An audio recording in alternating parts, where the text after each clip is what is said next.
सभी समन संगी साथियों, बहनों और भाइयों को जय भीम, उदय संगम नमामि। जैसा कि आज हम लोग हर 26 तारीख को संविधान दिन मनाते हैं, तो संविधान का दिन है तो संविधान के बारे में बात करनी होगी। दूसरा, आज विशेष दिन है, जन्माष्टमी का दिन है। तो हमारे मन में अक्सर ऐसा होता है कि ये जन्माष्टमी हमारी नहीं है, फिर इसका जिक्र क्यों हो रहा है। पर इतिहास में अगर हम झांक कर देखेंगे, क्योंकि आज तो उसके ऊपर स्पेशल कंसेप्ट है सुधीर राज सर का, लेकिन उसके लिए वो दिन है, इसलिए मैं 2 या 3 मिनट लूंगा इसके ऊपर। अभी अब 28 तारीख को पिछले महीने के हम लोग एमपी में गए थे। भरूच का जो स्तूप है सम्राट अशोक का, उस स्तूप को हमने भेंट की, और वहां का जो रेफरेंस है, बहुत बढ़िया रेफरेंस हमारे पास आया है कि हमारा जो समनों का कल्चर है वो बहुत समृद्ध कल्चर था, और उसमें से बहुत सारी बातें चुराई गई है। हमारे जो टोटेम्स है, हमारे जितने भी सारे कुछ लीगल वाले जो संस्कृति के ये थे, वो सारे कुछ चुरा कर लेके गए। अभी आप देख रहे हैं कि आजाद सर ने आपके सामने ये भरूच स्तूप का जो ऐतिहासिक प्रूफ आपके सामने प्रस्तुत किया है। तो ये जो देख रहे हैं आप, इसमें है मटका फोड़ खेल में क्या हो रहा है। तो ये हमारी संस्कृति का है, क्योंकि भरूच स्तूप में आपको दिखाई दे रहा है अभी इस पे। तो इसका है कि मटका फोड़ खेल में पहले 8 बच्चे खड़े होते थे, जो 8 आर्य अष्टांगिक मार्ग का प्रतीक है। आर्य और ठंड की को मग्गो, जो बुद्ध ने आर्य अष्टांगिक मार्ग बोला है, उसका प्रतीक होते थे 8 बच्चे। उनके कंधों पर 4 बच्चे खड़े होते हैं, जो 4 आर्य सत्य, मतलब 4 आर्य सत्य जो है उसके प्रतीक होते थे। उनके कंधों पर 3 बच्चे खड़े होते हैं, जो आप तस्वीर में देख रहे हो, या उनके ऊपर 2 बच्चे होते थे, एक बच्चा, और उसके ऊपर एक बच्चा खड़ा होता था। तो 3 बच्चे वो त्रिरत्न का, बुद्ध, धम्म और संघ का प्रतीक होते थे। और ये पूरी जो बात है, वो ऊपर वाला जो बच्चा है वो मटका फोड़ता है और वो धम्म चक्र को टच करता है। अभी देख रहे हैं आप इसमें कि मटका फूटा हुआ है और वो ऊपर वाला बच्चा धम्म चक्र को टच कर रहा है। तो ये हमारी संस्कृति का एक त्योहार था, क्योंकि आज बहुत सारे लोग अष्टशील का पालन करते थे, और अष्टशील का पालन करने के बाद बहुत सारे लोग फास्ट भी किया करते थे। तो ये वाला जो भरूच स्तूप का जो खेल का दृश्य है, ये आज भी सुरक्षित है भरूच स्तूप में, जिसमें सबसे ऊपरी लड़का ऊपर टंगे हुए धम्मचक्र को स्पर्श कर रहा है। इस खेल के बाद में धम्मचक्र लुप्त हो गया। तो ये जो बाद में जो संस्कृति बनी, अष्टमी बौद्ध जीवन पद्धति में उपोषण की या उपवास का दिन मनाया जाता था, और ये समस्त भारतीय उत्सव का बौद्ध स्वरूप ये जो था, इसको आए दिन कुछ दिन के बाद उसको खत्म कर दिया गया। तो अगर हम सोचेंगे, सुधीर राज सर इसके बारे में डिटेल बताएंगे, तो ऐसे कई सारे ऐतिहासिक प्रूफ है हमारे सामने, जिसके सहारे हम कह सकते हैं कि हमारे त्योहार है उसको फिर तो बरगला कर, या कुछ उसमें नयापन लाकर, या कुछ हमारा ही पेटेंट चुरा कर, उसमें बहुत सारी बातें हमारे संस्कृति से चुराई गई है। तो विषय आज के वो सुधीर राज सर के कंसेप्ट के लिए है, लेकिन मुझे एक प्रूफ मिला, इसीलिए मैंने बात शेयर की है। आज का जो विषय है कंसेप्ट का, वो है संविधान का।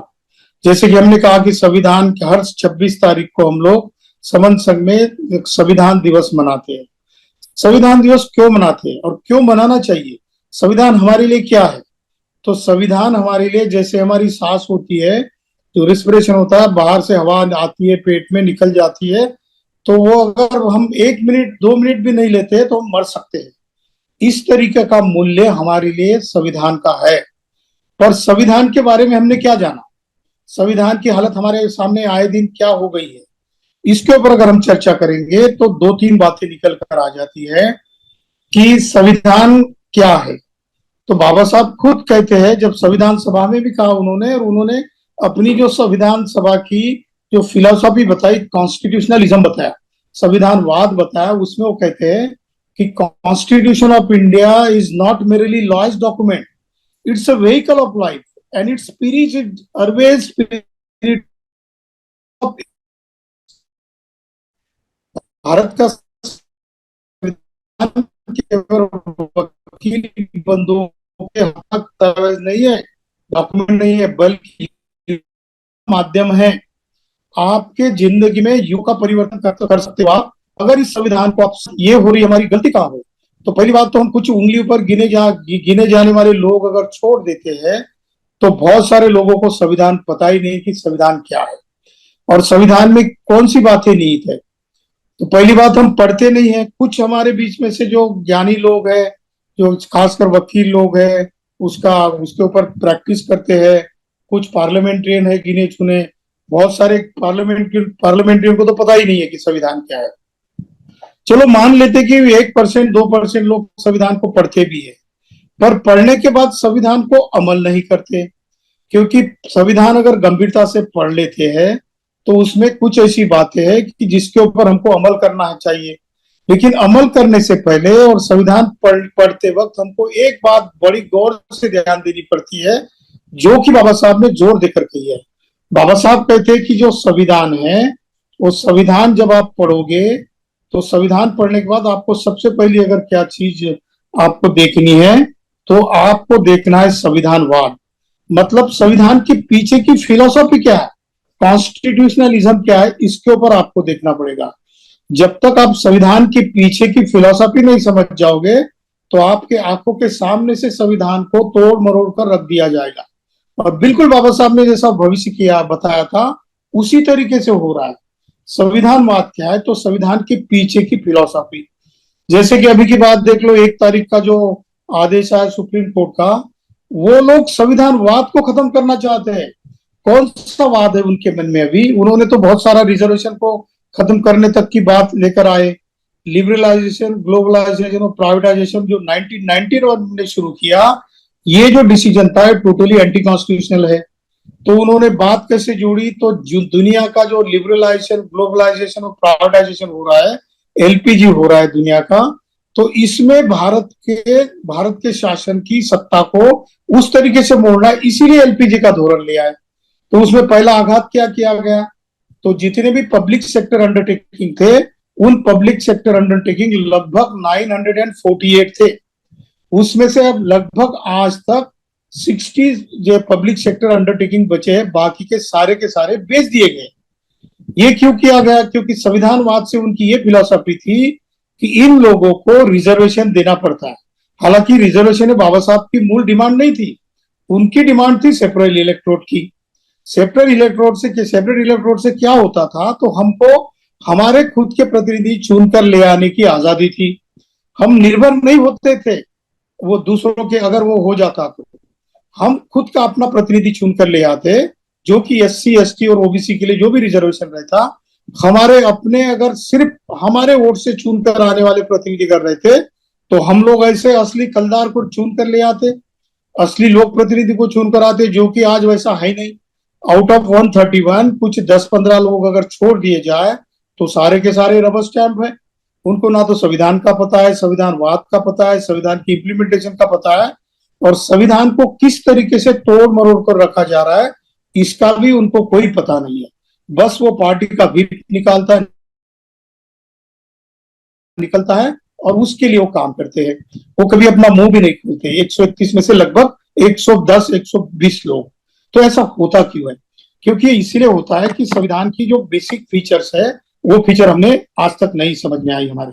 तो बाबा साहब ने कौन सी 3 बातें कही थी, जो कि स्टेट्स एंड माइनॉरिटीज नाम का ग्रंथ जो है, बाबा साहब ने 15 अगस्त 1946 को संविधान सभा बनने से पहले लिख दिया था। क्योंकि उनको पता था कि आगे जाकर क्या होने वाला है। क्योंकि बाबा साहब तो बोधिसत्व थे, और बोधिसत्व हमेशा जानता है कि आगे क्या होता है, क्योंकि उसकी विजन बहुत लंबी होती है। हजारों साल का वो पूरा भविष्य बता सकता है, और वो अपने विजन से कर सकता है ऐसा। तो बाबा साहब ने कॉन्स्टिट्यूशन असेंबली डिबेट में जैसा अपने को जगह मिली, तो उससे पहले ही स्टेट्स एंड माइनॉरिटीज में 3 प्रकार की बातें रखी थी, और लगभग 23 प्रकार की समितियां बनी थी कॉन्स्टिट्यूशन असेंबली की। तो उसमें से 19 कमेटी का बाबा साहब को मेंबर इसलिए बनाया गया क्योंकि हर कमेटी को बाबा साहब ने, कुछ कमेटी को 200 पन्ने का, कुछ को 100 पन्ने का ऐसे मेमोरेंडम दिए थे। और जो संविधान सभा में जो लोग अध्यक्ष बने हुए थे अलग अलग कमेटियों के, उनको ये पता ही नहीं होता था कि संविधान लिखना है तो कैसे लिखना है। क्योंकि संविधान के बारे में अगर दुनिया के सारे संविधान को पढ़ लेते, संविधान की फिलॉसफी को जानते, संविधानवाद को ठीक से अगर पढ़ लेते, तो जानते कि संविधान कैसे बनाना है। लेकिन बात ऐसी होगी वक्त के चलते कि बाबा साहब ने जो मेमोरेंडम दिए थे उसी के ऊपर संविधान सभा की अलग अलग कमेटियों की चर्चा होती गई, और बाद में बाबा साहब ने हर कमेटी की इसमें कुछ न कुछ ऐसी बातें रखी कि जो कि बाबा साहब फिर संविधान सभा में बताने बताने लायक रखी, क्योंकि उसमें पूरा नहीं किया।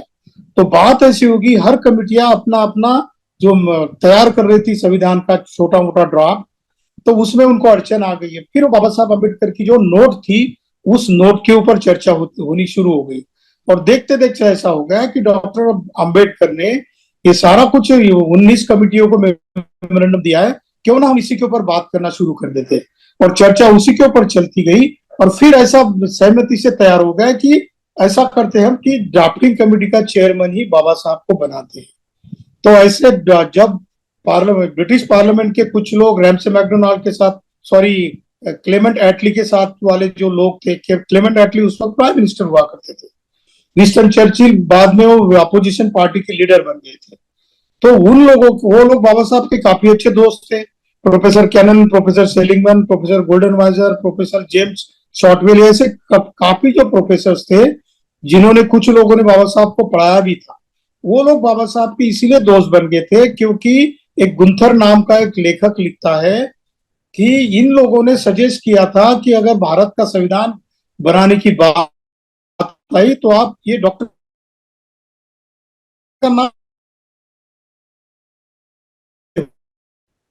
उन्होंने बीएन राव का में, और उन्होंने बताया कि मुझे भारत का संविधान लिखना है, आप समर्थन दे दो। पर उन्होंने कहा कि भाई आप क्यों आए हो इधर, आपके देश में दुनिया का सबसे बेहतरीन संविधान का ज्ञाता है, उसको आप संविधान लिखने के लिए नहीं बोलते हो। तो बात चली आई कि बाबा साहब के जितने भी प्रोफेसर थे या दोस्त थे, या फिर क्लेमेंट एटली थे, और अपोजिशन के लीडर विंस्टन चर्चिल थे, और बहुत सारे संविधानविद थे उस वक्त दुनिया के, उन्होंने बाबा साहब को रिकमेंड किया। इसीलिए फिर कांग्रेस ने एक नामुश्की के तौर पर कहो या फिर जान मतलब मजबूरी के तौर पर बाबा साहब को ड्राफ्ट लिखने का मौका दे दिया, और उसी मौके का फायदा लेकर बाबा साहब ने बहुत सारी बातें संविधान में लाने की कोशिश की। लेकिन जैसा बाबा साहब ने सोचा था वो पूरी की पूरी बात नहीं आई। इसीलिए मैं कहता हूं कि संविधानवाद समझने की बहुत जरूरत है। Philosophy behind the making of the constitution of India is most important thing that we have to understand. तो बाबा साहब कहते हैं कि 3 प्रकार की बातें, जो कि सेपरेट इलेक्टोरेट की बात नहीं हुई क्योंकि गांधी के अनशन से वो तो बात निकल चुकी थी, बाद में आरक्षण के ऊपर समझौता हो गया, पूना पैक्ट होगा, और वही बात आकर आई संविधान के बनाने के वक्त। तो एक आरक्षण, एक राजकारण या पॉलिटिक्स, और एक खासगीकरण।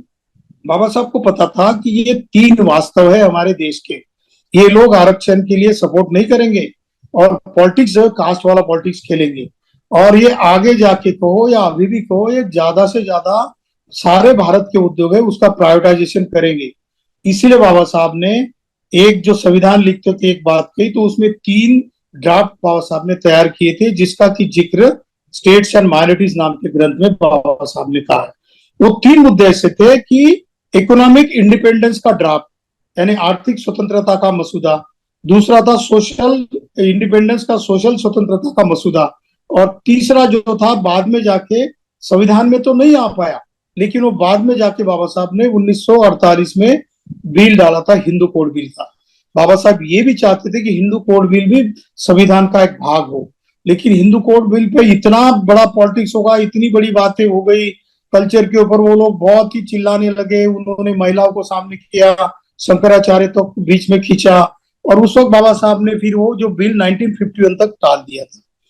तो ये 3 बातें बाबा साहब कहते हैं। आर्थिक स्वतंत्रता का मसला इसीलिए वो चाहते थे, उसमें क्या चाहते थे कि अभी हम स्वतंत्र हो गए हैं, तो जब भी कोई आदमी, एक आधा फैमिली अगर नई प्रॉपर्टी खरीदता है और उसके हाथ में सारी प्रॉपर्टी आ जाती है, तो अपने बच्चों में, अपने भाइयों में इक्वल तरीके से बांट लेते हैं।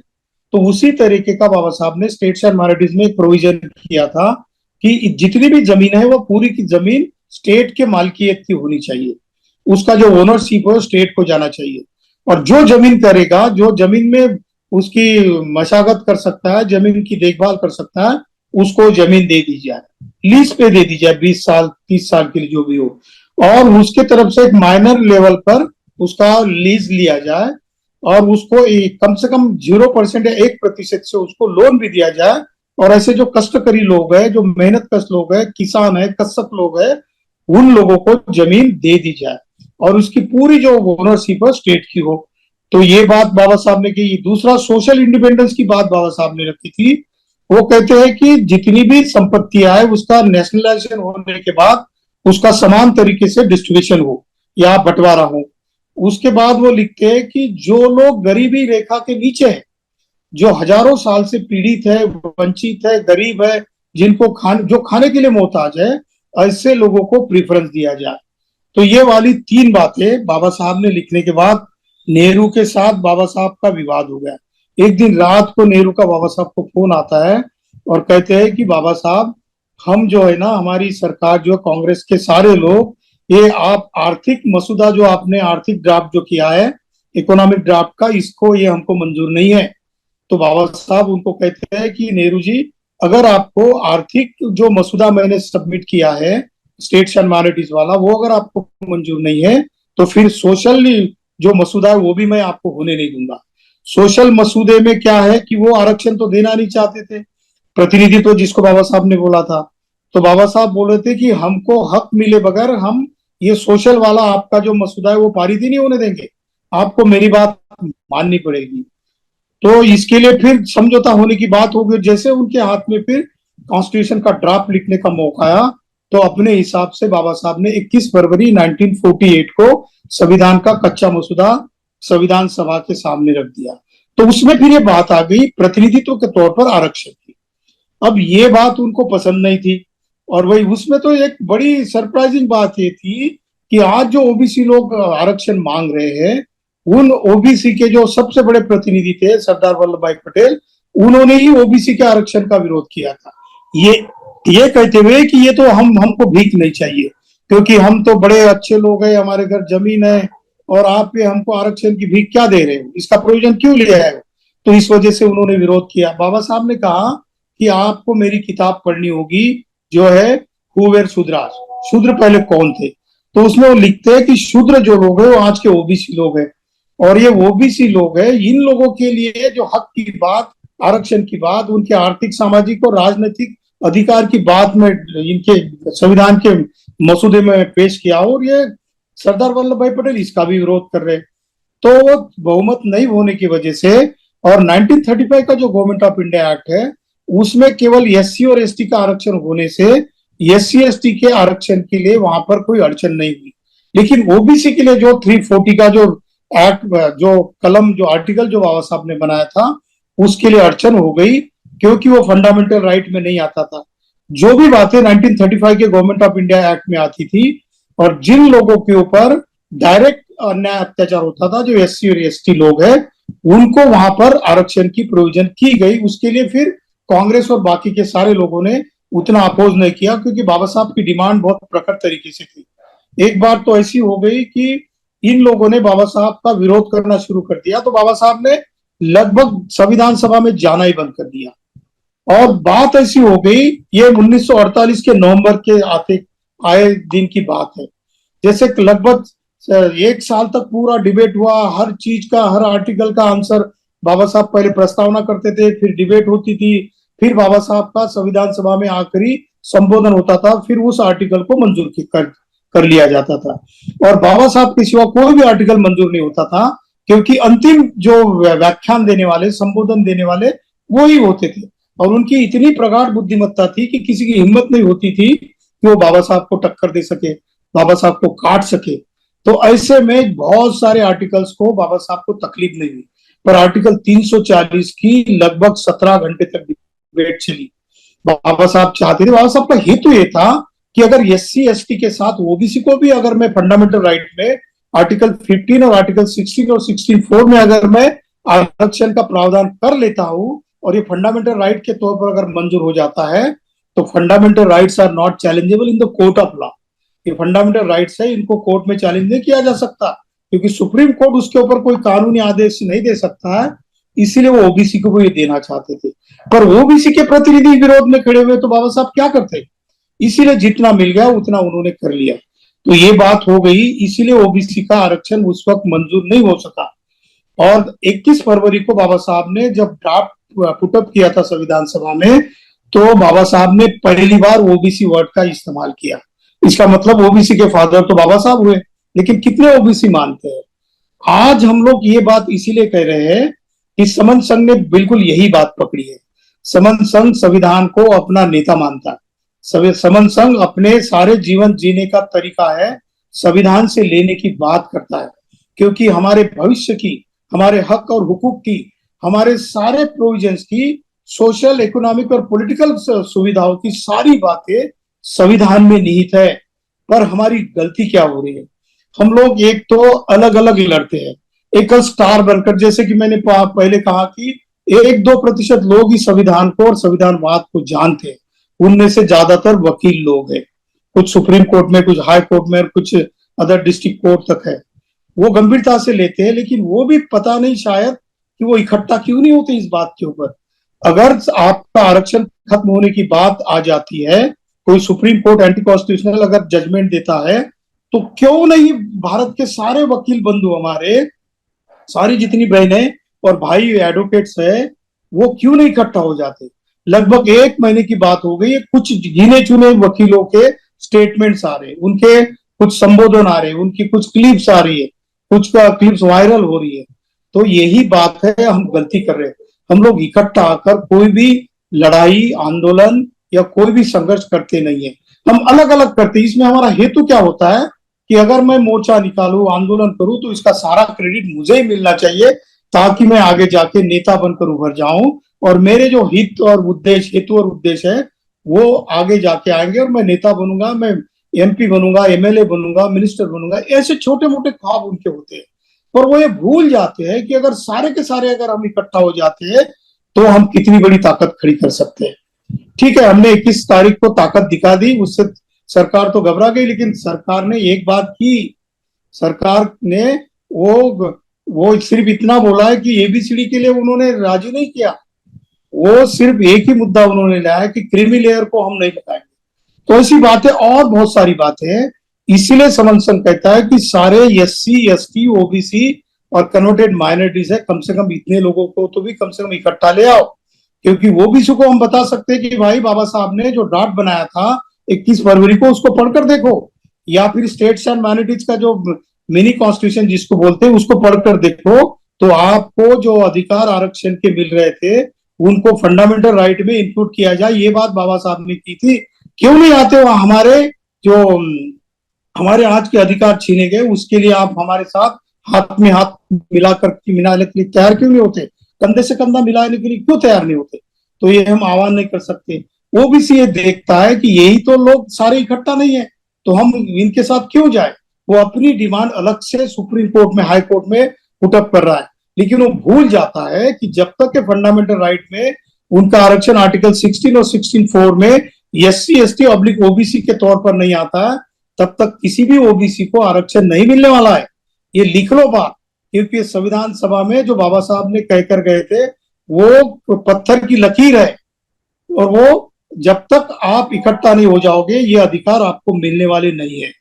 तो हम लोग यही कहते हैं कि जब तक हम लोग अपने हक और अधिकार के लिए, कम से कम क्रीमी लेयर के लिए तो आप हमारे साथ आ जाते, एससी, एसटी के साथ ओबीसी लोग समन संघ के साथ जो भूमिका है उसमें मिल जाते हैं, इनके साथ हमारे साथ डिबेट करते या कई संगोष्ठियां लगाते, तो ये बात बन जाती। क्योंकि बाबा साहब जैसा कहते हैं कि संविधान जो कितना भी अच्छा हो, उसको चलाने वाला अगर गलत है, तो उसका बुरा इफेक्ट ही आने वाला है।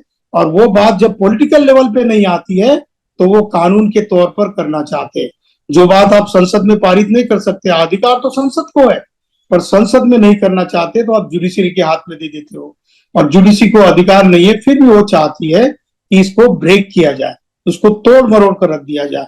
तो ऐसी बहुत सारी बातें कॉन्स्टिट्यूशन में, जिसके ऊपर अगर हम लोग ठीक तरीके से इकट्ठा आ जाएंगे, इसके ऊपर गंभीर तौर से चर्चा करेंगे, तो हमारे सारे ही अधिकार, जो हक और हुकूक हमारे, हमको पता चल जाएंगे।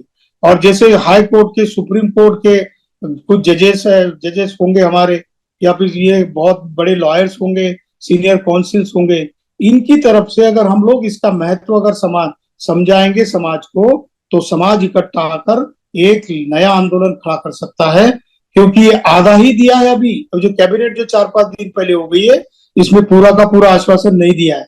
और इसको भी कोई तो भी एक वो उनके उनके तरफ का एक कोई इंसान आएगा, एक पीआईएल करेगा और इसके ऊपर भी रोक लगा दी जाएगी। और ये जो बात है ये सुप्रीम कोर्ट की, इसलिए हम इम्प्लीमेंट करेंगे, आधी बात इम्प्लीमेंट करेंगे। और जो हम लोग क्रीमी लेयर की बात जो है वो उसके बारे में जो कहना चाहते हैं, तो क्रिमिनल नहीं लगाएंगे, लेकिन एबीसीडी को विरोध नहीं कर रहे, एबीसीडी तो लगाने की बात वो कह रहे हैं। तो ऐसे कई सारे जो हमारे इश्यूज है, मुद्दे हैं, जो कि कॉन्स्टिट्यूशनल मुद्दे हैं। तो इसके लिए हमको सबसे पहले संविधानवाद को समझना जरूरी है। पूरी की पूरी अगर 10 वॉल्यूम की संविधान सभा की डिबेट अगर पढ़ लेते, कम से कम हमारे वकील बंधु भी गहराई से अगर पढ़ लेते हैं, तो हमको हमारे सारे अधिकार कितने हैं और उनके ऊपर फिर से हम रीथिंकिंग कैसे कर सकते हैं, ये बात निकल कर आ सकती है। जिससे कि हमको जो संविधान मिला है और जिसको बाबा साहब ने कहा है कि युगो युगो के परिवर्तन का माध्यम है, ये डॉक्यूमेंट है। और जिसको संविधान को यूनाइटेड नेशन ने भी best document in the world कहा है। अगर इतनी बातें हमारे सामने आई है, तो हमको इकट्ठा आने में क्या हर्ज है? क्यों इकट्ठा नहीं आते हम लोग ये हमारी महत्वपूर्ण बात को इंप्लीमेंट करने के लिए? तो समन संघ यही कहता है कि जब तक आप इकट्ठा नहीं आओगे, अपनी ताकत नहीं दिखाओगे, आप तो संख्या में 120 करोड़ लोग हो, 120 करोड़ लोगों में से 10% भी अगर आप आ जाते हो इकट्ठा, कोई आंदोलन करने की जरूरत नहीं, सिर्फ आप इकट्ठा आके बता दो और ये लोगों उनको पता चल जाए कि आप इकट्ठा हो, तो सारे के सारे अधिकार आपके दरवाजे पर आ सकते हैं। सारा की सारा रिव्यू पिटिशन लगाकर कहो, या कुछ पॉलिटिकल छोटी मोटी पार्टियां उसका विरोध कर रही है, उनके हाँ में हाँ मिलाई जा सकती है। और इस संविधान को जो अभी नष्ट किया जा रहा है, खत्म कर दिया जा रहा है, ये बचाया जा सकता है। एक और बात मैं आपको बता दूं कि संविधान तो एक डॉक्यूमेंट है, वो तो एक किताब है जिसमें हमारे हक और कानून की बात कही है। लेकिन सही में खतरे में हम लोग हैं, जिनको कि संविधान के आधार से हमारी जिंदगियां अच्छी करनी है। तो खतरे में हम लोग हैं सारे बहनों और भाइयों, ये गौर से सुन लो कि जब तक हम लोग इकट्ठा नहीं आ जाएंगे, तो संविधान की ऐसी धज्जियां उड़ाई जाएगी। और जब तक ये होता रहेगा, तब तक आने वाली जनरेशन की हम गारंटी नहीं ले सकते कि उनको हम क्या हक और अधिकार देंगे। उनका जीवन खतरे में। चलो हमारी तो जिंदगी निकल गई ऐसे तैसे, लेकिन कल जाके अगर ये छोटी छोटी बातें करते हैं, और अपोजिशन पार्टी भी यही करती है, संविधान हाथ में लेती है, लेकिन इतना बड़ा जजमेंट आता है उसके बारे में कोई मुंह भी नहीं खोलती है। तो बहुत सारी बात है जिसके ऊपर हमको चिंतन करना जरूरी है। आज समन संघ के बारे में, मुझे संविधान के बारे में इतनी बात करनी थी। अगर मेरी बात में कुछ गलत साबित हुआ हो या गलत लगा हो या कुछ मैंने गलत बात कर दी हो, तो समन संघ मुझे माफ करे। संगेयो खलितो दोषो संगो खम तुतम ममं। जय भीम, नमो बुद्धाय, संगं नमामि। मैं समन हूं, हम सब समन हैं।